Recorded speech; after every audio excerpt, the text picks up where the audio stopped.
நெட்ல டைப்பிங் படிச்சா டெக்னிக்கலா முன்னேறலாம். எக்கச்சக்க கம்ப்யூட்டர் கோர்சஸ், எக்ஸலென்ட் ஃபேக்கல்டிஸ். இது மட்டுமா, spoken English, academic project guidance, personality development, internet cafe, computer sales. வணக்கம். ஸோ இன்றைக்கி என்ன பார்க்கலாம் அப்படின்னு சொல்லி பார்த்தீங்கன்னா, லாஸ்ட் கிளாஸில் நீங்கள் படித்தது வந்து ஒரு 10 புக் கீப்பிங்கோட அட்வான்டேஜ்லாம் பார்த்துருப்பீங்க. So dos and don'ts, selling price, அப்புறம் ஒரு ரிலையபிள் ரெக்கார்டு, அதெல்லாம் நீங்கள் பார்த்துருப்பீங்க. ஸோ நான் சொல்கிறதெல்லாம் வந்து ஜென்ரலாக உங்களுக்கு தெரிஞ்ச இன்ஃபர்மேஷன் சொல்கிறோம். உங்களுக்கு எதனா டவுட் இருந்தால் ஒன்று என்கிட்டயோ இல்லைனா வந்து பார்த்தீங்கன்னா மேம்கிட்டையும் நீங்கள் தாராளமாக கேட்கலாம். ஸோ கேட்டால் உங்களுக்கு எக்ஸ்ப்ளனேஷன் கொடுப்பாங்க. ஜஸ்ட்டு நீங்கள் கேட்டு மட்டும் போகணுன்ற அவசியம்லாம் கிடையாது. உங்களுக்கு இந்த இடத்துல சார் சொன்னாருங்க, இதில் கொஞ்சம் டவுட் இருக்குன்னா தாராளமாக நீங்கள் கேளுங்க, அங்கே சொல்கிறோம். சரி, இப்போ இன்றைக்கி பார்க்க போகிறது வந்து பார்த்தீங்கன்னா பேசிக் டேர்ம்ஸ் யூஸ்ட் இன் அக்கௌண்டன்சி. அது என்ன sir basic terms used in accountancy அப்படின்னு சொல்லி பார்த்தீங்கன்னா, ஒரு காமனாக ஒரு வேர்ட் இருக்குன்னு வச்சுங்களேன். எக்ஸாம்பிள் வந்து இப்போ எழுதுறீங்கன்னு வச்சுங்க, ஒரு நோட் புக்கில் எழுதுறீங்க. அந்த நோட் புக்கில் எழுதும்போது நம்ம என்ன சொல்கிறோம், ரைட்டிங் அப்படின்னு சொல்கிறோம். அப்போது ஒரு பேசிக் டேர்ம் யூஸ்ட் இன் அக்கௌண்டன்சின்னு ஏன் கொண்டு வராங்க அப்படின்னா, அக்கௌண்ட்ஸில் இந்த மாதிரி டேர்ம்ஸ் தான் யூஸ் பண்ணணும், இந்த வேர்டிங்ஸ் தான் யூஸ் பண்ணணும் அப்படின்ற இன்ஃபர்மேஷன் கொடுக்கணும். இப்போ ஒரு பிஸ்னஸ் பண்ணிகிட்ருக்காங்க, அவங்க வந்து 2 பர்சன் கிட்ட இருக்கிற அக்கௌண்ட்ஸு, மணி, கூட்ஸ்லாம் வாங்குறாங்க, கொடுக்குறாங்க, பேங்க்லேருந்து பாரோ பண்ணுறாங்க. அதான் இங்கே கொடுத்துருப்பாங்க. பேங்க்லேருந்து பாரோ பண்ணுறாங்க, மணி கொடுக்குறாங்க, வேறு ட்ரேடர்கிட்ட கொடுக்குறாங்க, பேமெண்ட் பண்ணுறாங்க, ரிசீவ் பண்ணுறாங்க, கமிஷன் வாங்குறாங்க. இதெல்லாம் என்ன நேம் சொல்லுவாங்க அப்படின்னா, தட் இஸ் கால்ட் டிரான்சாக்ஷன்ஸ் அப்படின்னு சொல்லுவாங்க. டிரான்சாக்ஷன்ஸ் அப்படின்றது தமிழில் வந்து நடவடிக்கைகள் அப்படின்னு சொல்லுவாங்க. அப்போ நடவடிக்கைகள் அப்படின்னா என்னென்னா, அவங்க என்ன பண்ணுறாங்க அப்படின்றது நடவடிக்கைகள். அப்போது அந்த மாதிரி மென்ஷன் பண்ணும்போது உங்களுக்கு எல்லா டைப் ஆஃப் அக்கௌண்ட்ஸோட டேர்ம்ஸ்லையும் என்ன சொல்லுவாங்கன்னா, முதல்ல டிரான்சாக்ஷன் அப்படின்ற வேர்டு தான் மென்ஷன் பண்ணுவாங்க. அதில் 2 டைப் ஆஃப் டிரான்சாக்ஷன் இருக்குது. ஒன்று வந்து பார்த்தீங்கன்னா கேஷ் டிரான்சாக்ஷன் சொல்லுவாங்க, இன்னொன்று கிரெடிட் டிரான்சாக்ஷன் சொல்லுவாங்க. ஸோ 2 டிரான்சாக்ஷனில் வந்து பார்த்தீங்கன்னா இங்கே பாருங்கள், கேஷ் டிரான்சாக்ஷனுக்கு ஒரு எக்ஸாம்பிள் கொடுத்துருக்காங்க. when Kishore buys goods from TSS, paying the price of goods immediately, it is known as cash transactions. So இப்போது எக்ஸாம்பிள் வந்து பார்த்தீங்க அப்படின்னு சொன்னால், இப்போ இன்ஸ்டியூட்லேயே வந்து பார்த்தீங்கன்னா கம்ப்யூட்டர் வாங்குறாங்க. அப்போ கம்ப்யூட்டர் வாங்கும்போது ஜஸ்ட்டு காசை மட்டும் கொடுத்துட்டு கம்ப்யூட்டர் வாங்கிட்டு போயிடுறாங்க. இது என்ன சொல்லுவாங்க, கேஷ் டிரான்சாக்ஷன். வழக்கமாக இது டிரான்சாக்ஷன் அப்படின்றது தான் கீழே தான் வரும். ஆனால் பணத்தை கொடுத்துட்டு பொருளை வாங்குறதுனால this is called cash transactions அப்படின்னு சொல்கிறோம். சரி சார், அப்போ வேறு என்ன சார் இது? If Kishore does not pay immediately but promises to pay later, it is known as credit transactions. In the later case, Kishore is indebted of TSS. Kishore remains a debtor to TSS until pays his dues. இந்த sundry debtors அப்படின்னு சொல்லுவாங்க. நான் டீட்டெயிலாக உங்களுக்கு class ரூமாக நான் information கொடுக்குறேன். பற்பல கடனாளிகள் அப்படின்னு சொல்லுவாங்க. அப்போ அந்த மாதிரி பற்பல கடனாளிகள் யார் அப்படின்னா, நம்மக்கிட்ட பொருளை வாங்கியிருப்பாங்க, ஆனால் கடனுக்கு வாங்கிட்டு போயிருப்பாங்க. இப்போ 20,000 பொருள் அப்படின்னு சொன்னால், கம்ப்யூட்டர் அப்படின்னு சொன்னால் 10,000 பொருள் கொடுத்துருவாங்க, காசு கொடுத்துட்டு வாங்கி போயிருப்பாங்க. மீதி இருக்க அந்த 10,000 ருபீஸ் மட்டும் நான் அப்புறம் கண்டிப்பாக தரேங்க, ஒரு 1 வீக்கில் தரேன், 2 வீக்கில் தரேன் அப்படின்னு சொல்லும்போது, அப்போ ஓகே சரி அப்படின்றத அலோவ் பண்ணுறாங்க பார்த்தீங்களா, அதுதான் கிரெடிட் டிரான்சாக்ஷன் அப்படின்னு சொல்கிறாங்க. இந்த அண்ணாச்சி கார்டெலாம் பார்க்கலாம் நீங்கள். ஒரு மாதம் மல்லிகை சாமான் வாங்கிட்டு போயிடுவாங்க, அவங்களுக்கு வந்து 2,000 ஆகும். அண்ணாச்சி நான் ஒரு 500 கொடுத்துட்றேன், ஒரு 1000 நான் அடுத்த ஒரு 2 வாரத்தில் கொடுத்துட்றேங்க அப்படின்வாங்க. இதெல்லாம் எப்போ பண்ணுவாங்க அந்த கிரெடிட்டில் அப்படின்னு சொன்னால், ரொம்ப பழக்கப்பட்டவங்க தெரிஞ்சவங்களுக்கு மட்டும்தான் கிரெடிட் அப்படின்றதே கொடுப்பாங்க, இல்லைனா கொடுக்க மாட்டான். இப்போ கிரெடிட் கார்டு அப்படின்றது கூட என்ன பண்ணுறாங்க, நம்மளோட பேங்க்கோட டிரான்சாக்ஷன்ஸை வச்சும் நம்மளோட டீட்டெயில்ஸை வச்சு அவங்க என்ன பண்ணுறாங்க, 45 டேஸ்க்கு அலோவ் பண்ணுறான். அதுக்கு மேலே போச்சுன்னா ரொம்ப இன்ட்ரெஸ்ட் அதிகமாக வருது. ஸோ அதே தான் இங்கேயும். அப்போ டிரான்சாக்ஷன்ஸ் அப்படின்னு பார்க்கும்போது கேஷ் டிரான்சாக்ஷன் ஒரு பார்ட் இருக்குது, கிரெடிட் டிரான்சாக்ஷன் ஒரு பார்ட் இருக்குது. சரி சார், கிரெடிட்டில் கொடுத்துட்டு போயிட்டாங்க, அவங்க பொருளே காசே கொடுக்கல, ஒரு மாதம் கழிச்சு 4 மாதம் கழிச்சு கூட கொடுக்கலன்னா, அப்போ என்ன பண்ணுவாங்க, அப்போ அவங்களுக்கு ஃபுல் ரைட்ஸ் இருக்குது. யாருக்கு, டிஎஸ்எஸ் டெக்நெட்டுக்கு. அப்போ போயிட்டு அந்த பொருளை வாங்கிட்டு வர்றதுக்கான ரைட்ஸ் இருக்குது. இதே தான் நம்ம எல்லா பொருள் வாங்குகிற ப்ரொசீஜரும் இதே தான், சேம் தான். ஓகேங்களா? இதான் என்ன சொல்லுவாங்கன்னா கிரெடிட் டிரான்சாக்ஷன்ஸ் அப்படின்னு சொல்லுவாங்க. ஸோ நார்மலாக யூஸ் பண்ணுறது கேஷ் டிரான்சாக்ஷன்ஸ். கடனுக்கு வச்சாங்கன்னா அது பேர் என்ன சொல்லுவாங்கன்னா கிரெடிட் டிரான்சாக்ஷன்ஸ் அப்படின்னு சொல்லுவாங்க. Next account. நம்ம என்ன வேர்டு யூஸ் பண்ணாலும் இதில் யூஸ் பண்ண போகிறது என்ன அப்படின்னு சொன்னால் அக்கௌண்ட்டுன்னு சொல்லுவாங்க. It is a statement of the various dealings which occur between a customer and the firm. It can also be expressed as a clear and concise record of the transaction relating to a person or a firm or a property or a liability. So ப்ராப்பர்ட்டினா என்னது, asset. அதுக்கப்புறம் லயபிலிட்டினா பொறுப்புகள். எக்ஸ்பென்சஸ்னா செலவு, இன்கம்னா வரவு. So இதில் எது வந்தாலும் அதை ஒரு அக்கௌண்ட் அப்படின்றத மென்ஷன் பண்ணியிருப்பாங்க கண்டிப்பாக. ஓகேங்களா? அதுக்கப்புறம் இன்வாய்ஸ். இன்வாய்ஸ் இதெல்லாம் என்னது? Basic terms used in accountancy. Invoice is nothing but என்னதுன்னா பில்லுன்னு சொல்லுவாங்க. While making a sale, the seller prepares a statement giving the particulars such as the quantity, price per unit, அதுக்கப்புறம் வந்து total amount payable, any deduction made, அது மாதிரி net ப்ராஃபிட்லாம் கொடுத்து net அமௌண்ட்லாம் போடுறாங்க பார்த்தீங்களா? இதுதான் என்ன சொல்லுவாங்கன்னா இன்வாய்ஸ்னு சொல்லுவாங்க. இப்போ ஒரு 10,000 ரூபாய் கொடுத்து பொருள் வாங்குறாங்க, 2 கம்ப்யூட்டர் வாங்குறாங்க, ஒரு யூபிஎஸ் வாங்குறாங்க, அது மாதிரி ஸ்பீக்கர் வாங்குறாங்கன்னா அப்போ டோட்டலாக வந்து 22,000 ரூபாய் அப்படின்னு போட்டிருப்பாங்க. அதுக்கு எவ்வளோ ஜிஎஸ்டின்னு மென்ஷன் பண்ணுவாங்க, டோட்டல் அமௌண்ட் எவ்வளோன்னு போடுவாங்க. அதை இன் வேர்ட்ஸில் அமௌண்ட்டில் போடாமல் எழுத்தில் போடுவாங்க.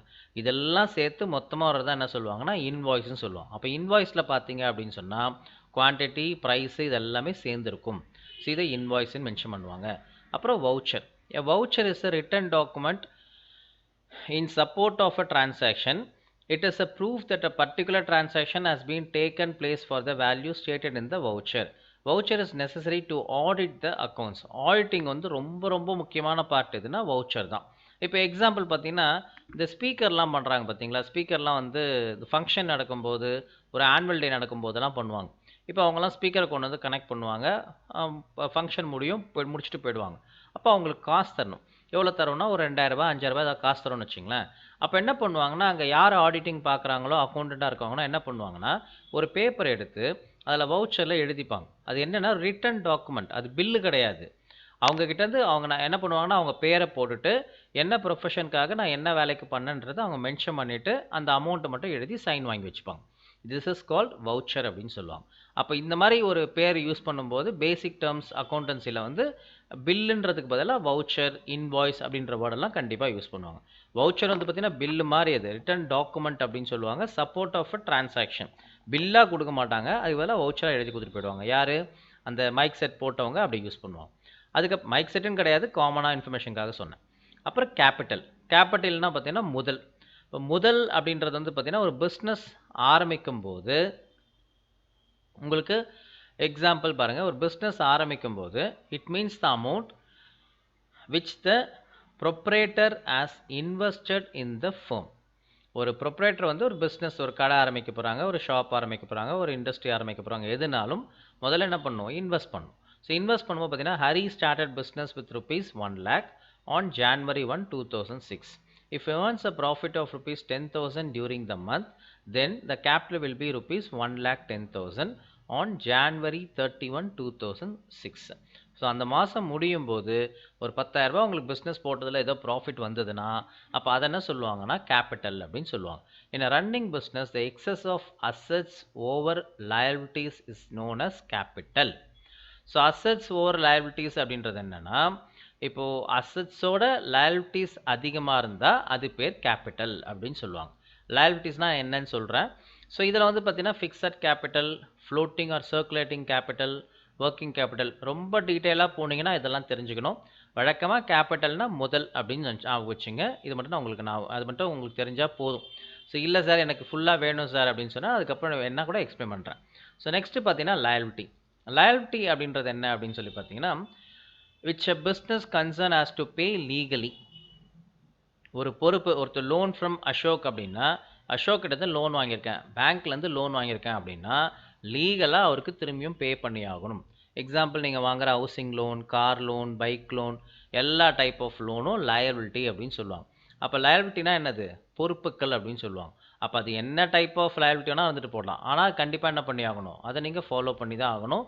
அதுலேயே 2 விதமாக இருக்குது.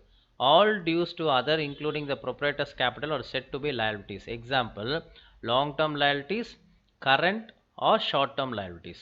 Long-term liabilities அப்படின்றது என்ன அப்படின்னு பார்த்தீங்கன்னா வீடு வாங்குவீங்கல்ல, ஒரு எக்ஸாம்பிள் பார்த்தீங்கன்னா ஒரு 15 வருஷத்துக்கு 20 வருஷம் டென்யூரில் 20 வருஷமாக நீங்கள் வந்து என்ன பண்ணுவீங்க? மாதம் உங்களுக்கு வந்து ஒரு இஎம்ஐ பிடிப்பாங்க. அந்த இஎம்ஐ வந்து பார்த்தீங்கன்னா உங்களுக்கு வந்து லாங் டேர்ம் லயபிலிட்டிஸ் அப்படின்னு சொல்லுவாங்க. இதை வந்து லாங் டேர்ம் லயபிலிட்டிஸ் அப்படின்னு சொல்லுவாங்க. இப்போ இதுவே வந்து பார்த்தீங்க அப்படின்னு சொன்னால் கரண்ட் ஆர் ஷார்ட் டேர்ம் லயபிலிட்டிஸ்ன்றது அந்தந்த மாதத்தில் இபி பில் கட்டுறது, ஒரு ஏதாவது வாஷிங் மிஷின் வாங்கினீங்கன்னா அதுக்கு காசு கொடுக்கறது, அதுக்கப்புறம் வந்து பார்த்தீங்கன்னா ஒரு ட்ராவலிங் அலவன்ஸ் கொடுக்கறது, இந்த மாதிரி நமக்கு ஏதாவது பொறுப்புகள் சம்பளம் கொடுக்கறது, இந்த மாதிரி ஏதாவது இருந்ததுன்னா அது வந்து current or short term liabilities அப்படின்னு சொல்லுவாங்க. லயபிலிட்டிஸோட மீனிங்கே என்னது? பொறுப்புகள் தான். அதில் லாங் டேர்மும் இருக்கும், ஷார்ட் டேர்மும் இருக்கும். ஆனால் ரெண்டுமே நீங்கள் தான் அதை பேர் பண்ணி நீங்கள் அதுக்கு கரெக்டாக ஃபாலோ பண்ணி ஆகும். அப்புறம் அசட்டை பொறுத்த வரைக்கும் பார்த்தீங்க அப்படின்னு சொன்னால் நம்மக்கிட்ட என்ன ப்ராப்பர்ட்டிஸ் இருக்கோ அது எல்லாமே அசட்டுன்னு சொல்லுவாங்க. ரெண்டு டைப் ஆஃப் அசட் இருக்குது. Asset are the properties of very description belonging to a trader. ஒரு பிஸ்னஸ் பண்ணுறவங்களுக்கு ரொம்ப முக்கியமான பார்ட் என்னென்னா அந்த அசட் லயபிலிட்டிஸ் மட்டும்தான். இதில் some property or benefit of a lasting nature அப்படின்னு கொடுத்துட்டு assets may be mainly classified as ஃபாலோஸ்ன்னு போட்டு ஃபிக்ஸட் அசட் அப்புறம் கரண்ட் அசட்னு சொல்லியிருக்காங்க. ஃபிக்ஸட் அசட்னு ஒரு பார்ட் இருக்குது, கரண்ட் அசட்னு ஒரு பார்ட் இருக்குது. அது என்ன சார் ஃபிக்ஸட் அசட் கரண்ட் அசட்னா? நம்மளால் இப்போ எடுத்து உடனே செலவு பண்ணக்கூடிய பார்ட் எல்லாமே லிக்விட் கேஷ்ன்னு சொல்லுவாங்க, அதெல்லாம் கரண்ட் அசட் சொல்லுவாங்க. நம்மளால் விற்ற உடனே காசு வராது, கொஞ்சம் லேட் ஆகும் அப்படின்ற பார்ட்லாம் ஃபிக்ஸட் அசட் சொல்லுவாங்க. Example land, building. வீடு இருக்குது, ஒரு கிரவுண்ட் வீடு வச்சுருக்கீங்க, 90 லட்ச ரூபா போகுது அப்படின்னா அப்போ அந்த ஒரு கிரவுண்ட் வீடை வந்து நீங்கள் உடனே இன்றைக்கி சொல்லி நாளைக்கு விற்றுற முடியுமா? சான்ஸே கிடையாது. ஸோ அதுக்கு சம் ப்ரொசீஜர் இருக்குது, அதுக்கு ஃபாலோ பண்ணணும், அதுக்கு கமிஷன்ஸ் இருக்குது, அதுக்கப்புறம் அதை நீங்கள் ரெஜிஸ்டர் பண்ணணும், இவ்வளோ வேலை இருக்குது. ஸோ அதெல்லாம் வந்து நமக்கு உடனே கையில் வராது. ஸோ அது வந்து ஃபிக்ஸட் அசட் அப்படின்னு சொல்லுவாங்க. கரண்ட் அசட் இப்படி கிடையாது. கேஷ் இன் ஹேண்ட், இப்போ கையிலேயே பணம் இருக்குது, செலவு பண்ணலாம். பேங்க்கில் பணம் வச்சுருக்கீங்க, செலவு பண்ணலாம். அதுக்கப்புறம் வந்து பார்த்தீங்கன்னா உங்களுக்கு யாராவது பில் ரிசீவபிள் வர வேண்டிய பணம் இருக்குது, உடனே போய் நீங்கள் அவங்ககிட்ட கேட்கலாம். சன்ரி டெப்டார்ஸ், இப்போ கடனுக்கு வச்சுட்டு போயிருக்காங்க, அவங்ககிட்ட போய் உடனே நீங்கள் கேட்கலாம். இதெல்லாம் வந்து பார்த்தீங்கன்னா கரண்ட் அசட் கீழே வரும். அதை நான் எக்ஸாம்பிள் நிறைய தரேன் உங்களுக்கு அப்புறம் போக கிளாஸில். இதெல்லாம் வந்து ஃபிக்ஸடு, ரெண்டுமே வந்து சொத்து தான். நம்மளோட சொத்தை நம்ம உடனே விற்று காசு வாங்க முடியும் அப்படின்னா அது கரண்ட் அசட்டு. தட் இஸ் லிக்விட் கேஷாக வச்சுருக்கும் போது. இல்லை சார் எனக்கு உடனே கிடைக்காது, ரெண்டுமே நம்மளோட சொத்து தான். இப்போ பைக் வச்சுருக்கீங்க, பைக்கை நாளைக்கே விற்றுட்டு வாங்க முடியாதுல்ல. ஸோ அந்த மாதிரி பார்ட்டெல்லாம் வந்து ஃபிக்ஸட் அசட் கீழே வந்துடும், இதெல்லாம் கரண்ட் அசட் கீழே வந்துடும். ஓகேங்களா சார்? அப்புறம் பர்ச்சேசஸ் அப்படின்றது வந்து பார்த்தீங்கன்னா சேம் அதே மாதிரி தான். Buying the goods by the trader for selling them to is customers is known as purchases. ஒரு பொருள் நம்ம பர்ச்சேஸ் பண்ணுறோம், யாருக்கு? கஸ்டமருக்கு விற்கிறதுக்கு. ஆஸ் அ பிஸ்னஸ் மேனாக சொல்கிறேன். யாருமே பர்ச்சேஸ் பண்ணி அவங்க வச்சுக்க மாட்டாங்க. எப்போவுமே பொருளை வாங்குறாங்கன்னா அது எவ்வளோக்கு வாங்குறாங்களோ கொஞ்சம் அதிகமாக அமௌண்ட்டை வச்சு ரேட்டை வச்சு தான் விற்க போகிறாங்க. அதுதான் இங்கேயும் சொல்கிறாங்க. Buying the goods by the trader for selling them to his customers is known as purchases. ட்ரேடர்னா பிஸ்னஸ் பர்சன். ஓகேங்களா? இதில் ரெண்டு டைப் ஆஃப் பர்ச்சேஸ் இருக்குது. ஒன்று கேஷ் பர்ச்சேஸ், அப்புறம் கிரெடிட் பர்ச்சேஸ். நான் ஆல்ரெடி சொன்ன மாதிரி டிரான்சாக்ஷன்லேயே சொன்ன பாருங்கள், கேஷ் டிரான்சாக்ஷன், கிரெடிட் டிரான்சாக்ஷன். அதே தான் இங்கேயும். பொருளை காசை கொடுத்து பொருளை வாங்கினீங்கன்னா அது கேஷ் பர்ச்சேஸ். அதே மாதிரி கடனுக்கு கொடுத்து பொருளை வாங்கினீங்கன்னா அது வந்து கிரெடிட் பர்ச்சேஸ். இது பர்ச்சேஸில் வரும்போது. ஓகேங்களா? சரி, நெக்ஸ்ட் அதுக்கப்புறம் பார்த்தீங்கன்னா பர்ச்சேஸ் அப்படின்ற பார்ட் கம்ப்ளீட் பண்ணதுக்கப்புறம் இதுவே வந்து பார்த்தீங்கன்னா பர்ச்சேஸ் அப்படின்றதுக்கு பதிலாக என்ன பண்ணுவாங்கன்னா பாட் அப்படின்னு கொடுப்பாங்க. இந்த பாட் அப்படின்றது என்ன அப்படின்னு சொன்னால் பர்ச்சேஸ்ன்னு சொல்லுவாங்க. அப்போது அக்கௌண்டிங் டேர்ம்ஸில் தான் இப்போ நம்ம என்னென்ன இருக்குன்ற வேர்டை நம்ம பார்த்துட்ருக்கோம். கேபிட்டல் அப்படின்ற வேர்டை பார்த்தோம், அதுக்கப்புறம் வந்து பார்த்தீங்கன்னா லயல்ட்டி அப்படின்ற வேர்டை பார்த்தோம், அண்ட் தென் பார்த்தீங்கன்னா அசட் அப்படின்ற வேர்டை பார்த்தோம், அப்புறம் இன்வாய்ஸ்ன்ற ஒரு வேர்ட் பார்த்தோம், அதுக்கப்புறம் பார்த்தீங்கன்னா உங்களுக்கு வந்து வவுச்சர்னு ஒரு வேர்ட் பார்த்தோம். அந்த மாதிரி இது பொருளை வாங்குறதுக்கு வந்து பாட் அப்படின்னு சொல்லுவாங்க. ஆனால் பாட்டுன்ற வேர்டு இங்கே மென்ஷன் பண்ணக்கூடாது. என்ன பண்ணணும்? பர்ச்சேசஸ் அப்படின்றது தான் நீங்கள் மென்ஷன் பண்ணணும். அதுலேயும் ரெண்டு டைப் ஆஃப் பர்ச்சேசஸ் இருக்குன்றதை அவங்க சொல்கிறாங்க. சரி, அதுக்கப்புறம் பர்ச்சேஸ் ரிட்டர்ன். ஸோ பர்ச்சேஸ் ரிட்டர்ன்னா என்ன சார் அப்படின்னு சொல்லி பார்த்தீங்கன்னா, பொருளை பர்ச்சேஸ் பண்ணிட்டீங்க, வாங்குகிற பொருள் வந்து டேமேஜாக இருக்குது. இப்போ நீங்களே போய் ஒரு கடையில் போய் வாங்குறீங்கன்னா என்ன பண்ணுவீங்க? பொருளை வாங்குறீங்க, டேமேஜாக இருக்குது, என்ன பண்ணுவீங்க? உடனே அந்த பொருளை திரும்பியும் கொடுத்துட்டு வேறு பொருள் கேட்பீங்க. கரெக்டுங்களா? அதே தான் இங்கேயும். Out of the purchase made by a shopkeeper, a portion may be of poor quality. He has to return those defective goods to the suppliers. They are known as purchase returns or return outward or return to supplies. மூணு name இருக்குது அதுக்கு. என்னென்னா, பொருள் நம்ம வாங்குகிறோம், ஓகேங்களா? வாங்குகிற பொருளில் டிஃபெக்டிவாக இருக்குது இல்லை டேமேஜாக இருக்குது அப்படின்னா திரும்பியும் கொடுக்கணும், கொடுத்துட்டு தானே அது வேறு பொருள் வாங்க முடியும். ஏன்னா இப்போ நம்ம ஒரே ஒரு பொருள் மட்டும் வாங்கிக்கல, நம்ம வாங்கிட்டு நம்ம விற்க போகிறோம். ஸோ இப்போ டேமேஜ் ஆனதையோ டிஃபெக்டிவ் கூட்ஸோ வேறு யாருன்னா வாங்குவாங்களா? கஸ்டமர்ஸ்னால் வாங்க மாட்டாங்க. அப்போ ஒரு 100 பொருள் வாங்குகிறோம், அதெல்லாம் 2 பொருள் டேமேஜாக இருந்தால் நம்ம திரும்பி என்ன பண்ணுவோம்? யார்கிட்ட வாங்கணுமோ அவங்ககிட்ட திரும்பியும் கொடுத்துருவோம். ஸோ அதை என்ன சொல்லுவாங்கன்னா பர்ச்சேஸ் ரிட்டர்ன் ஒரு வேர்ட் சொல்லலாம். அதாவது பர்ச்சேஸு பண்ணதை ரிட்டர்ன் பண்ணுறோம், ஸோ பர்ச்சேஸ் ரிட்டர்ன். அப்படி இல்லைன்னா ரிட்டர்ன் அவுட்வேர்டு. அவுட்வேர்ட்னா பொருள் வெளியில் போகுது, ஸோ ரிட்டர்ன் அவுட்வேர்டு. இல்லைனா யார் நம்மக்கிட்ட கொண்டு வந்து கொடுத்தாங்க, சப்ளையர்ஸ் தான் கொடுத்தாங்க. அப்போ ரிட்டர்ன் டு சப்ளையர்ஸ் அப்படின்னு சொல்லுவாங்க. ஸோ இது என்ன சொல்லுவாங்கன்னா பர்ச்சேஸ் ரிட்டர்ன் அப்படின்னு சொல்லுவாங்க. சேம் இதே மாதிரி தான் sales. when the goods purchase or sold out, பொருளை வாங்கிட்டோம், அதை நம்ம விற்கிறோம். அந்த விற்கிறோம் பார்த்தீங்களா, தட் இஸ் கால்ட் சோல்ட் அப்படின்னு சொல்லுவாங்க. அந்த சோல்டுன்ற வேர்டுக்கு தான் என்ன சொல்லுவாங்கன்னா சேல்ஸ் அப்படின்னு சொல்லி அக்கௌண்டிங் டேர்மில் சொல்கிறாங்க. ஸோ இதுவும் வந்து பார்த்தீங்கன்னா 2 டைப் ஆஃப் சேல் இருக்குது. ஒன்று கேஷ் சேல்ஸு, கிரெடிட் சேல்ஸ். இப்போ நம்மக்கிட்ட வாங்குற கஸ்டமர்கிட்ட வந்து பார்த்தீங்கன்னா பணத்தை வாங்கிட்டு பொருளையும் கொடுப்போம், இல்லை வந்து பார்த்தீங்கன்னா பொருளை கொடுத்துருவோம், கடனுக்கு பொருளை கொடுத்துட்டு அப்புறம் காசு வாங்கி சொல்லுவோம். அடுத்தது ஃபைனலாக பார்த்தீங்கன்னா சேல்ஸ் ரிட்டர்ன் அப்படின்னு சொல்லுவாங்க. இப்போ இந்த சேல்ஸ் ரிட்டர்ன் அப்படின்றது வந்து பார்த்தீங்கன்னா when the trader receives back the goods which he has already sold. இப்போ எப்படி நம்ம பொருளை வாங்கிட்டு டேமேஜ் ஆச்சுன்னா பர்ச்சேஸ் ரிட்டர்ன் சொன்னோம், அதே மாதிரி நம்ம விற்ற பொருளில் ஏதாவது டேமேஜ் கண்டிப்பாக இருந்திருக்கலாம். ஸோ அந்த மாதிரி இருக்கும்போது என்ன பண்ணுவாங்கன்னா அந்த பொருள் நம்மக்கிட்டேயே கொடுப்பாங்க. அதுக்கு பேர் என்ன சொல்லுவாங்கன்னா சேல்ஸ் ரிட்டர்ன் அப்படின்னு சொல்லுவாங்க. அப்படி இல்லைன்னா ரிட்டர்ன் இன்வர்டு. நம்ம பொருளை விற்றுட்டோம், கரெக்டு, அந்த பொருள் திரும்பி யார்கிட்ட வருது, நம்ம கிட்ட தான் வருது. ஸோ அதை என்ன சொல்லுவாங்க, ரிட்டர்ன் இன்வர்டுன்ற வேர்டும் சொல்லலாம். அதுக்கப்புறம் ரிட்டர்ன் ஃப்ரம் கஸ்டமர்ஸ் அப்படின்னும் சொல்லலாம். ஸோ கஸ்டமர்ஸ்ட்டு தான் நம்ம விற்றுருக்கோம், ஸோ கஸ்டமர்ஸ்ட்டு திரும்பி நம்மக்கிட்டேயே வந்துடும். அப்படி இல்லைன்னா ரிட்டர்ன் இன்வர்டுன்னு ஒரு வேர்டு சொல்லலாம். புரியுதுங்களா? ஸோ இதுதான் வந்து பார்த்தீங்கன்னா உங்களுக்கு sales return or return inward or return from customers. பர்ச்சேஸாக இருந்தால் பர்ச்சேஸ் ரிட்டர்ன், ரிட்டர்ன் அவுட்வேர்டு, அப்புறம் ரிட்டர்ன் ஃப்ரம் சப்ளையர்ஸ். ஓகேங்களா? அப்போ சப்ளையர்ஸ்ன்றது நமக்கு கொடுக்குறவங்க, கஸ்டமர்ஸ்ன்றது நம்ம வித்துட்டோம்னு வச்சுங்களேன் பொருளை, அவங்ககிட்டேருந்தே திரும்பி நம்மக்கிட்ட பொருள் வருதுன்னா நம்ம என்ன சொல்லுவாங்க, ரிட்டர்ன் ஃப்ரம் கஸ்டமர்ஸ். கஸ்டமர்ஸ் தான் விற்றோம், ஸோ அவங்களே திரும்பி நம்மக்கிட்ட கொடுக்குறாங்க அப்படின்றது தான் சேல்ஸ் ரிட்டர்ன் அப்படின்னு சொல்லுவாங்க. அப்புறம் டெப்டார், எ பர்சன் ஒரு ரிசீவ்ஸ் இந்த டெப்டார் கிரெடிட்டார்னு 2 வேர்டு இருக்கும். அக்கௌண்டிங்கில் ஒரு சைட் டெபிட் சைடும் இன்னொரு சைட் கிரெடிட் சைடுன்னு சொல்லுவாங்க. இப்போ நீங்கள் என்ட்ரி போடும் போதும் சரி, ஏதாவது எழுதும் போதும் சரி, நம்ம என்ன எழுதினாலும் டெபிட்னு ஒரு சைடு எழுதுவோம், கிரெடிட்னு ஒரு சைடு எழுதுவோம். அதுதான் என்ன சொல்லுவாங்கன்னா person who receives a benefit without giving money or money's worth எதுனாலும் சரி அந்த டிஆர் அப்படின்னு சொல்லுவாங்க. டிஆர்னா என்ன சொல்லுவாங்கன்னா டெப்டார் அப்படின்னு சொல்லுவாங்க. அதை ஷார்ட்டாக டிஆர் டாட்னு தான் சொல்லுவாங்க, இல்லை டிஆர் தான் சொல்லுவாங்க. இதே மாதிரி நம்ம ஏதாவது பொருளை கொடுக்குறோம் அப்படின்னு சொன்னால் a person who gives a benefit without receiving money or money's worth is a creditor. CR is the abbreviation of creditor அப்படின்னு சொல்லுவாங்க. ஸோ டிஆர்னா டெப்டார், சிஆர்னா கிரெடிட்டார் அப்படின்னு சொல்லுவாங்க. இதுதான் வந்து உங்களுக்கு அக்கௌண்டிங் டேர்ம்ஸோட யூசஸ். அப்போ என்னென்ன அக்கௌண்டிங் டேர்ம்ஸ் இருக்குது அப்படின்னு சொல்லி பார்த்தீங்கன்னா பேசிக் டேர்ம்ஸில் transaction, account, invoice, capital, liability, asset, and then purchase, அப்புறம் purchase return, sales, sales return, debtor, creditor. இதெல்லாம் காமனாக யூஸ் பண்ணுறது. நிறைய வேர்ட்ஸ் இது தவிர இருக்குது, ஆனால் இதெல்லாம் காமனாக யூஸ் பண்ணுறது. ஸோ இது மட்டும் உங்களுக்கு பேசிக் அக்கௌண்ட்ஸ் தெரியாது சார்ன்றவங்க இதெல்லாம் கண்டிப்பாக தெரிஞ்சுக்கணும். தேங்க்யூ. ஃபுல்லி ஏர் கண்டிஷன்னு 100% கம்ப்ளீட் எஜுகேஷனல் சென்டர். அதனால தான் ரிசல்ட்டும் 100%